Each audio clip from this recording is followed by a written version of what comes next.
Bonjour, donc je viens de trouver une espèce de cabane qui a été fait à partir d'un arbre qui est tombé. Bon, c'est un arbre assez ancien, hein, comme vous pouvez le remarquer. Il a probablement été déraciné par une tempête.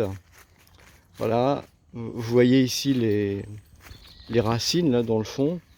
Je vais aller voir maintenant.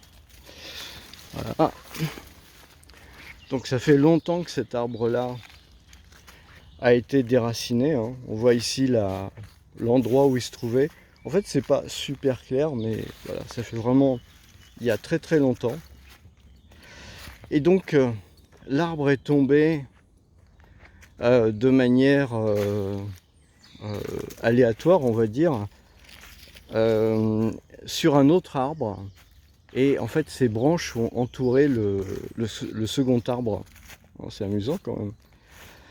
Donc, et là-dessus, en fait, eh bien, il y a des gens qui ont fait une cabane, c'est pas moi qui l'ai faite, hein, mais c'est intéressant de voir le principe en fait, hein. De voir que en fait on voit la branche, une des grosses branches principales ici, en fait qui soutient toute la cabane. Et par-dessus ont été rajoutés, comme vous pouvez le voir, hein, tout un tas de morceaux de bois qui, qui forment un abri. Donc c'est intéressant, hein. Et en fait, dans ces forêts, vous trouvez pas mal de pas mal d'abris qui sont construits comme ça. Alors, je pense que c'est peut-être par des scouts ou voilà, des groupes de classe peut-être qui viennent et qui font ce genre de choses-là. Mais on voit que c'est relativement facile. Ils ont même prévu une petite sortie. Alors peut-être c'est pour faire du feu. On voit qu'il y a des pierres qui sont un peu noircies. Mais on voit le principe, hein, c'est intéressant. Euh, donc si vous regardez là à l'intérieur, hein, je suis sur le pas de la porte, on va dire, on voit ici, hein, la, la branche qui arrive comme ça et qui passe dessus. Et dessus sont tous les bouts de bois. Donc en fait l'idée c'est vraiment quelque chose qui peut être très pratique quand vous êtes en forêt. Ça va être effectivement de pouvoir trouver un arbre qui a été abattu et puis mettre des bouts de bois comme ça dessus. Même vous pouvez faire en sorte pour que ça soit relativement discret en fait, hein. Vous voyez par exemple là vous avez un autre arbre qui a été abattu comme ça. C'est le cas avec les tempêtes, hein, évidemment. Avec les tempêtes vous avez la forêt qui s'ouvre, vous avez beaucoup d'arbres comme ça qui sont déracinés à cause du vent. Et, euh, et donc finalement ça offre des abris qui peuvent être intéressants. Vous n'avez pas besoin de monter quelque chose de spécial. Alors évidemment il faut vérifier que l'arbre est stable, hein, évidemment. Faites pas ça sans quand même avoir des notions sur la solidité de l'arbre, parce que sinon ça peut assez mal se terminer. Mais vous voyez, si vous n'êtes pas dans une situation d'urgence, vous pouvez très bien, comme ça a été fait là, en fait, hein, construire une petite cabane. On va voir ça après. Mais si vous êtes dans une situation d'urgence, un peu une situation critique, vous avez par contre des petits recoins qui peuvent être très pratiques à utiliser. Par exemple, là, vous avez ici un recoin, hein, qui est pas facile à trouver. On va faire le tour tout à l'heure. Vous en avez d'autres ici qui peuvent être utilisés en fait pour éventuellement vous mettre en dessous. Alors ce que vous pouvez faire, c'est même soulever le lierre, soulever les feuilles et vous mettre directement sous ce tapis. Et puis par exemple, vous pouvez faire une entrée là-bas, hein. Alors évidemment, hein, ça va vous donner à peu près le volume d'un sac de couchage, hein, bien entendu. Mais disons que ça vous permet comme ça d'avoir une efficacité maximum en termes de, en termes de camouflage. Ça c'est bon, c'est pratique en saison, hein. Donc là on peut voir que bah, là encore vous avez une autre cabane qui a été faite avec l'arbre qui est tombé, hein. Voilà, avec ici toujours les bouts de bois qui servent à faire la toiture. Donc c'est vraiment très très efficace, hein. Mais si vous n'avez pas envie de perdre de temps et que vous avez envie de vous cacher, bah, ça peut être très pratique en fait de vous mettre dans des coins comme on a vu tout à l'heure, hein. Vous soulevez le tapis, parce que généralement dans les forêts vous avez un tapis de lierre, de feuilles, et c'est pas compact, mais si vous soulevez d'un côté, vous pouvez arriver quand même à glisser dessous quelque chose. Alors peut-être vous pouvez avec un sac poubelle, ou bien alors avec quelque chose d'un peu plus rigide, et à ce moment-là, bah, voilà, vous laissez juste de quoi respirer, et ça peut être intéressant. Alors il faut quand même faire attention quand je dis respirer, ça veut dire, ça c'est valable en été, au printemps, quand il fait pas très, quand il fait pas froid. Parce qu'évidemment en hiver le problème c'est que si vous vous cachez dans ce genre de coin là, bah, nécessairement vous allez avoir un problème avec la vapeur d'eau. Donc vous allez quelque part dégager de la fumée et vous signaler. Donc ça c'est vraiment pas le bon plan. Mais par contre voilà, vous voyez, vous pouvez voir ici. Alors vraiment je vous conseille, hein, vous prenez un bout de bois, une pierre, et puis vous tapez comme ça sur la souche de manière à vous assurer quand même qu'elle est bien stable, hein. C'est important. Vous savez, il y a un truc qu'on oublie beaucoup quand on parle des forêts, c'est le danger de la forêt. Parce que ça peut paraître sympa, tout le monde va dans une forêt pour se promener, et les gens n'ont pas vraiment la notion du danger. Mais ce qu'il faut savoir, c'est que dans les gens qui travaillaient en forêt, et puis peut-être même maintenant, il y avait énormément d'accidents. En fait, il y avait énormément d'accidents. Les gens qui coupaient du bois, c'est pas rare que dans les familles, il y avait quelqu'un qui était estropié ou même malheureusement pire, parce que bah, ils avaient mal calculé leurs coûts, et finalement, l'arbre, quand il tombait de très mauvaise façon, et malheureusement c'était définitif. Donc c'est vraiment le genre de choses auxquelles vous devez faire absolument attention, c'est vérifier la stabilité. Vous devez aussi regarder en l'air, ça c'est aussi très important. Alors évidemment si vous cherchez à vous cacher, bah, voilà, ça va être comme ça, mais c'est nécessaire de regarder en l'air pour vous assurer, hein, c'est ce qu'on va faire là, pour vous assurer qu'il n'y a pas des branches mortes qui sont susceptibles de tomber. Vous voyez, par exemple là, en voilà une belle en fait, hein. Voilà une belle branche, visiblement le bois est mort, hein. Donc on peut le voir, hein, vous n'avez pas la moindre petite feuille, la branche est en train de se dessécher, et donc c'est sûr et certain, un jour elle va tomber. S'il y a du vent, hein, si vous êtes au mauvais moment, au mauvais endroit, c'est-à-dire juste en dessous, bon, elle fait quand même visiblement un certain poids, hein. Donc voilà, hein, vous avez le risque de vous trouver ici juste en dessous cette branche. Pourtant l'endroit a l'air assez accueillant, mais voilà, il suffit d'être au mauvais moment. Trop de sécheresse, donc le bois est vraiment très sec, très cassant, un petit coup de vent et la branche tombe, et là c'est le drame, et c'est vraiment le drame, parce que avoir je sais pas, ça doit peser quand même une bonne dizaine de kilos, hein, 10-15 kilos peut-être, donc avoir ça qui tombe sur quelqu'un de cette hauteur là, ça doit faire à peu près 6 mètres. Bon, peut-être c'est le résultat, en tout cas, c'est quand même l'hôpital, quoi, au minimum. Donc vraiment, faites très attention à ça. Ça arrive pas très souvent, faut le dire, hein, je veux dire, ça arrive quasiment jamais. Personnellement, j'ai rarement vu une chute de branches.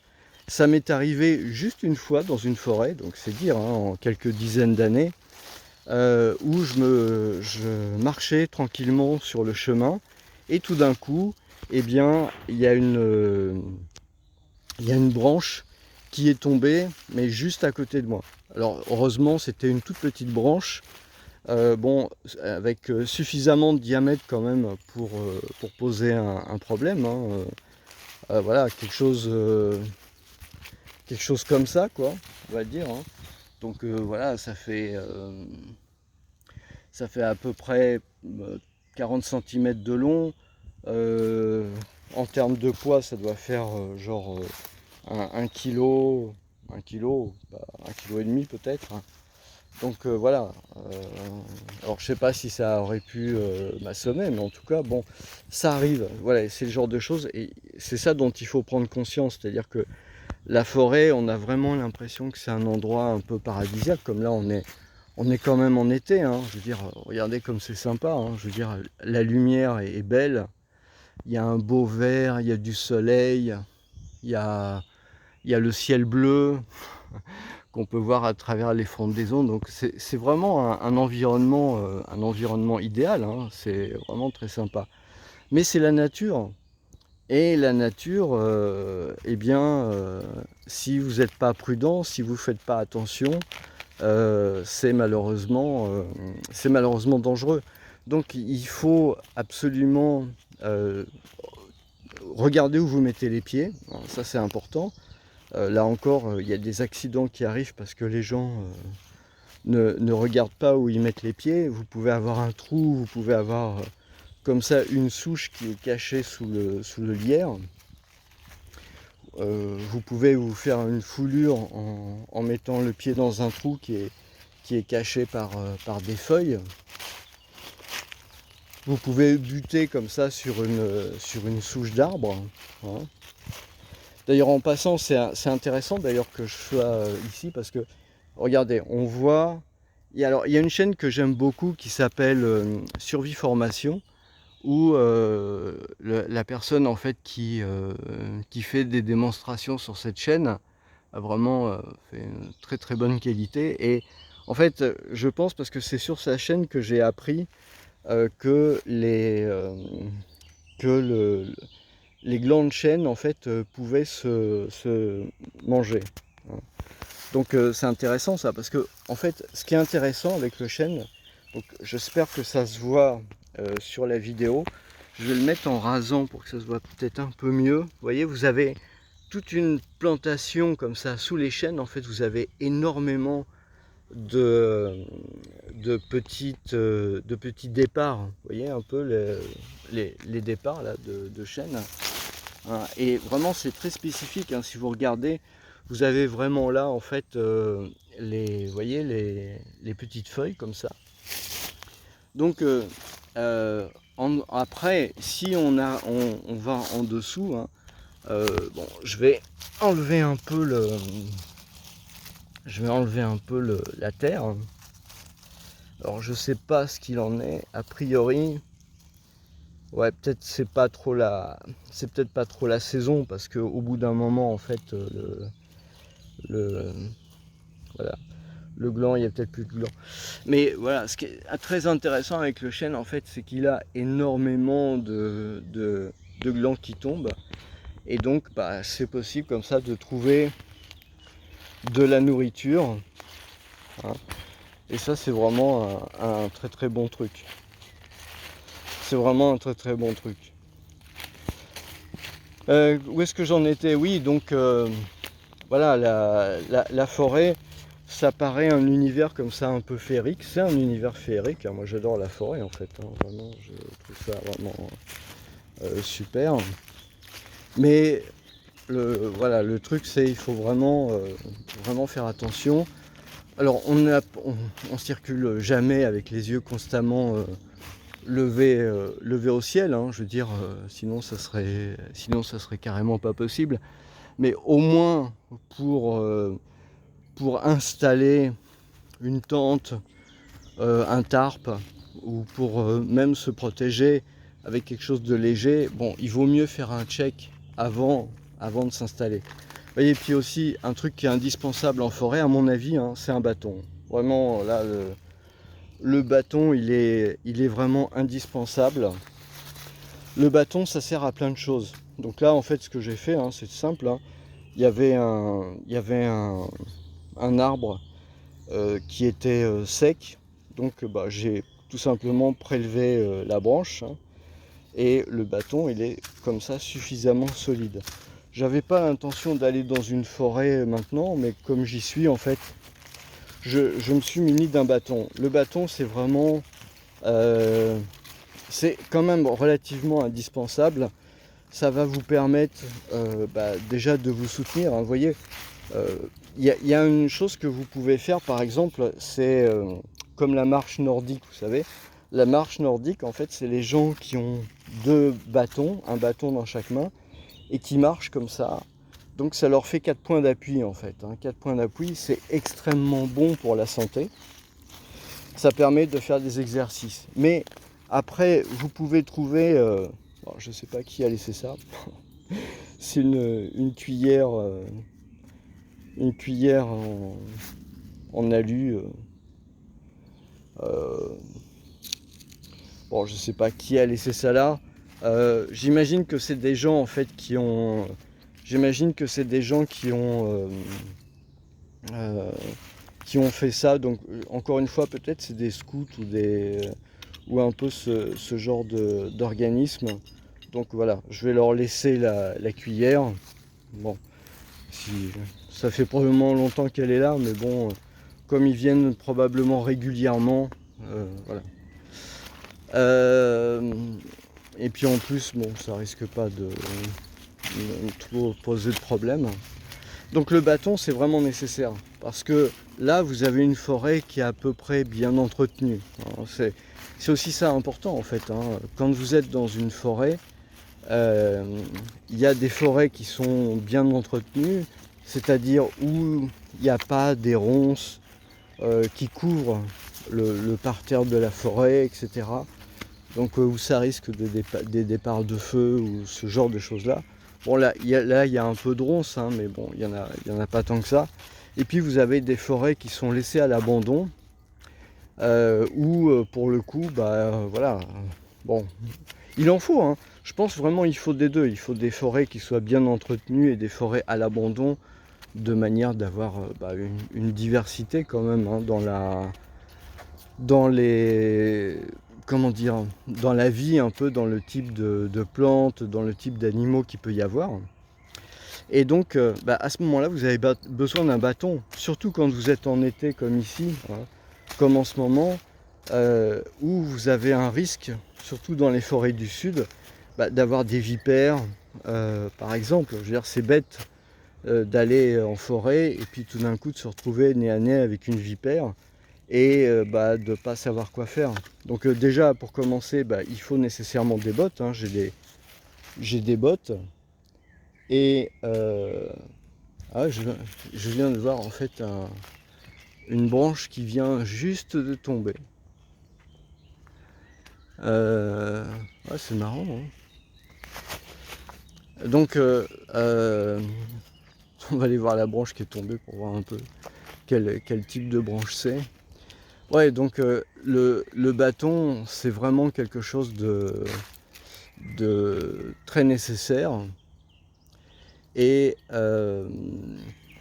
ça doit permettre, en fait, voilà, de aussi... Alors donc, faut taper devant soi. Bon là il n'y a pas de vipère, hein. C'est plutôt dans le nord, donc il n'y a vraiment pas de vipère. Mais il faut taper devant soi et ça leur fait peur et à ce moment-là elles partent, vous voyez. Donc ça en complément avec des chaussures montantes, hein, absolument nécessaires, les chaussures montantes. Bon voilà, ça permet déjà d'éviter ce genre de problème. Les bâtons, ça peut servir à plein de choses, je veux dire. Donc c'est pour ça, autant se faire un bâton quand vous en avez la possibilité, quand vous êtes tranquille. Ça peut servir, si vous le faites correctement, pour la tente, ça peut servir pour vraiment pas mal de choses. Et puis, donc quand vous êtes à travers les ronces, ça va vous permettre, comme là par exemple, voilà, vous avez des plantes, vous pouvez taper dessus de manière à les aplatir pour pouvoir passer plus facilement sans risquer en fait sans risquer de vous piquer, bon, tout plein de trucs qui sont assez désagréables quand même. Donc voilà, il y a une branche qui est tombée dans le coin, c'est ce que je viens juste d'entendre en fait. Donc là on voit hein, quand même, hein, je vais quand même faire attention. Donc là par exemple, voilà, bon, on voit que c'est cette branche là en fait. Hein. Vous voyez, la branche là, elle est morte. Alors c'est pas celle-là qui vient de tomber, mais ça c'est un truc qui est hyper dangereux. Hein. Si vous avez un campement juste en dessous, vous comprenez bien que ça peut vraiment causer un très très gros problème. Les branches mortes peuvent aussi être en hauteur. Hein. Par exemple, si vous voyez ici, là-haut, au bout de mon bâton, là, vous voyez, là-haut, vous avez des branches qui sont visiblement sèches aussi. Donc il suffit d'un petit coup de vent, d'un choc. Quand je dis un choc, ça peut être un infrason, hein, vous voyez, ce genre de choses-là. Et bien à ce moment-là, vous avez la branche qui se décroche et voilà, qui tombe. Et vous comprenez bien que ça peut poser un problème certain. Donc voilà, en fait, voilà, je voulais vous parler tout simplement de ces cabanes qu'on trouve déjà disponibles en fait, hein, déjà toutes prêtes, et la manière de les faire donc avec des arbres qui sont tombés. Hein, c'est vraiment là on a vu deux exemples hein, qui sont très très parlants. Il y en a même un troisième. Il y a même un troisième exemple là-bas dans le fond.